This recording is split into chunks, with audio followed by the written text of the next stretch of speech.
Next question देखिए ध्यान से। नेक्स्ट क्वेश्चन में कह रहा है as shown schematically in the figure two vessels contain water solutions at temperature T of potassium KMnO4। तो इसमें भी KMnO4 है इन डिफरेंट कॉन्सेंट्रेशन, कॉन्सेंट्रेशन अलग है, एक में N1 है और एक में N2 है। कॉन्सेंट्रेशन का सिंपली मतलब है कि number of molecules per unit volume जो है वो ज़्यादा है। ठीक है। अच्छा, जो कॉन्सेंट्रेशन का डिफरेंस है वो काफ़ी छोटा दिया हुआ है, यानी कि बहुत कम डिफरेंस है दोनों के कॉन्सेंट्रेशन में। अब कह रहा है कि when they are connected by a tube of small length L, ये जो ट्यूब दिख रही है, cross section area S, KMnO4 starts to diffuse from one side of the vessel to right side of another vessel। ठीक है। considering the collection of molecules to behave like a dilute ideal gas and difference in their partial pressures in the two vessels causing diffusion, speed v of molecules is limited to viscous force, limited by viscous force। मतलब ये कि बहुत ज़्यादा speed में नहीं जा पा रहे हैं क्योंकि विस्कस फोर्स लग रहा है उनके बीच में। and beta is a constant, neglecting the term of the order delta n square, which of the following is are correct। ठीक है। तो इस केस में अगर हम लोग देखें, सबसे पहले निकालना है force causing the molecules to move across the tube is. तो देखो, हम आइडियल गैस इक्वेशन अगर हम इसमें अप्लाई करें, ठीक है, तो आइडियल गैस इक्वेशन से लेफ्ट हैंड साइड पे प्रेशर और आइडियल गैस इक्वेशन से राइट हैंड साइड पे जो प्रेशर है, इस ट्यूब के दोनों तरफ जो प्रेशर में डिफरेंस होगा वही प्रेशर डिफरेंस इनटू एरिया जो है फोर्स बनेगा। तो देखो, इसमें पहले ऑप्शन में हम लोग चलते हैं। हाँ, ये रहा क्वेश्चन। हम्म पहले ऑप्शन में अगर हम लोग चलें, फर्स्ट ऑप्शन चेक करें अगर, तो using ideal gas equation we can simply say PV equal to N KT। ठीक है।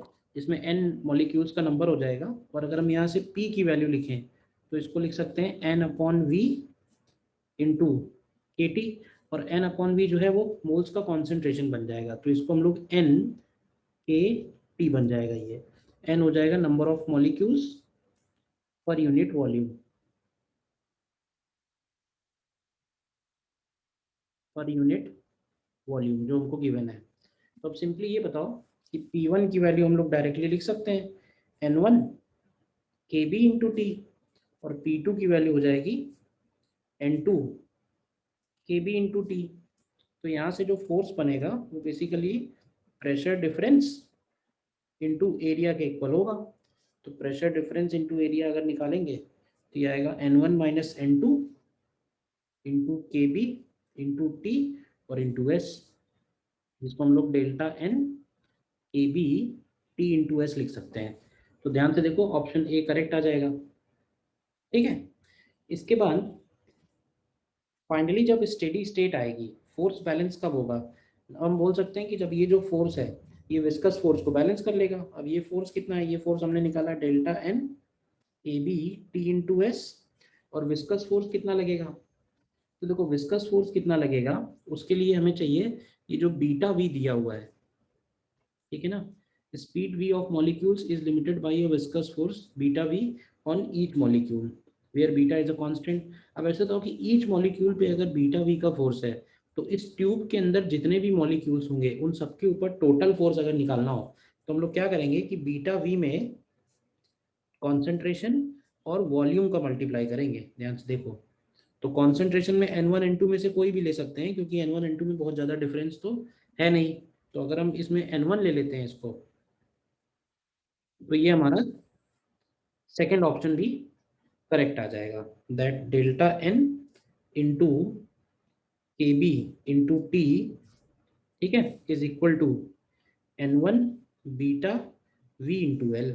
तो देखिए, ये हमारा बी ऑप्शन भी करेक्ट आ जाएगा। एक ऑप्शन ये आया था करेक्ट। और फिर इसमें कह रहा है total number of molecules going across the tube पर सेकेंड। तो total number of molecules going across the tube अगर हमें निकालना हो तो बनेगा टोटल नंबर ऑफ